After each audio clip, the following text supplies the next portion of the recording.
You're watching TVC Breakfast. Nigeria is the most populous black nation with a population of over 200 million people.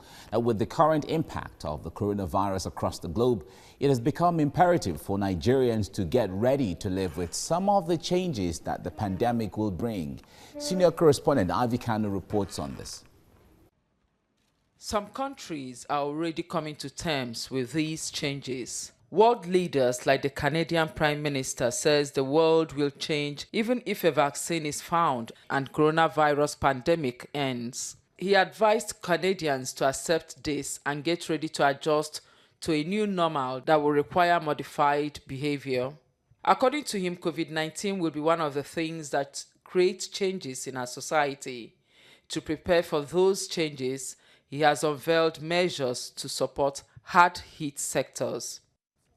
Nigeria, like other countries, should also be preparing to accept that there is going to be changes in behavioral patterns in every aspect of life, socially, economically, and more.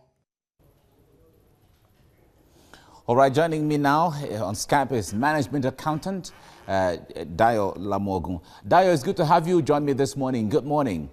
Now, if you listen to a part of that clip that we just played now, a lot of people called it the New World Order. Others are saying certainly it's a social change. COVID-19 has come to stay, whether the virus goes away, but the lifestyle might remain the same. What are you seeing, considering the peculiarity of Nigeria? I think it's interesting. It's unfortunately, our life will not remain the same after the COVID-19 experience. But you see, clearly, it's not Nigeria alone, it's the whole world. And if what we're hearing from the WHO and even the government, the federal government is anything to go by, then you know that things will never remain the same.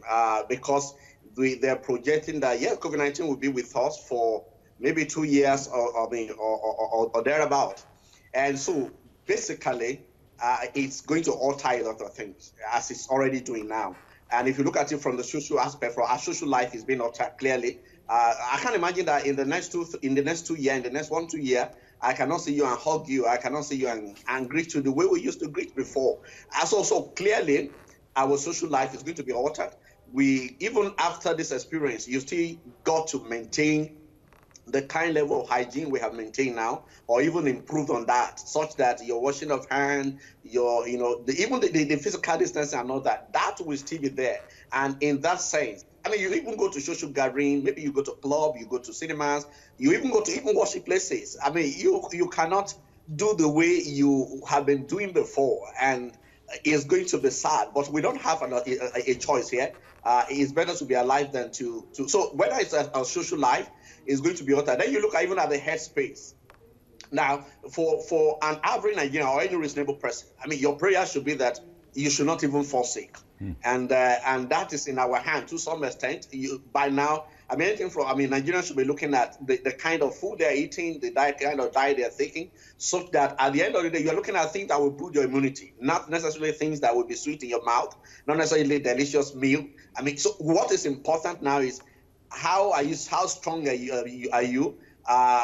Pray, hoping that you will not get sick, because our health system is overstretched. And if we're not being pessimistic, but if this continues, I mean, it could grow worse. And so it's better to be at home and be healthy and all that. So whether it's in the social system, or the social space, or the health sector, or even in your economy, now it is the time to be frugal. I mean, frugality and simplicity should be the watchword going forward.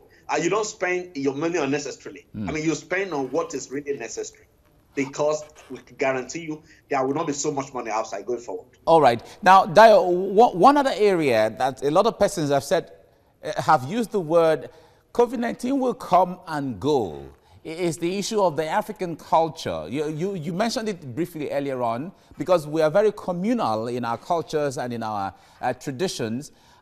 Do you think, because if the issue of social distancing, for instance, is going to be imbibed, then automatically that goes to a great impact, or to impact the cultural aspect of greeting, where you have to greet and hug or shake hands and all of that. How do you think we're going to see culture going forward from this? Yeah, I think for the sake of survivor, I mean, for now, we've got to suspend some aspect of our culture. Clearly, I mean, without any disrespect to any other culture, we appreciate our African culture is one of the best in the human race. So jettisoning it for COVID-19, if that helps our survivor, we got to be alive first. And so it's going to, if COVID-19, I mean, stay with us for a longer time. Yeah, we got to balance that for some time. We got to endure that, but as these things, maybe it's 5 months, it's 6 months, it's 1 year, it's 2 years, as the COVID-19 pandemic subside and the society is declared very safe again, we'll go back to a culture. It's within us. I mean, we were born with it, so it won't. Yet we are alter it a little now, but as things normalizes, I think we'll definitely go back to it. So it's not going to be, I mean, COVID-19 is not going to be forever. It has to stop at some time. Okay. We have to leave it here now. Dayo Lomuwagun, thank you so much for your time on the program.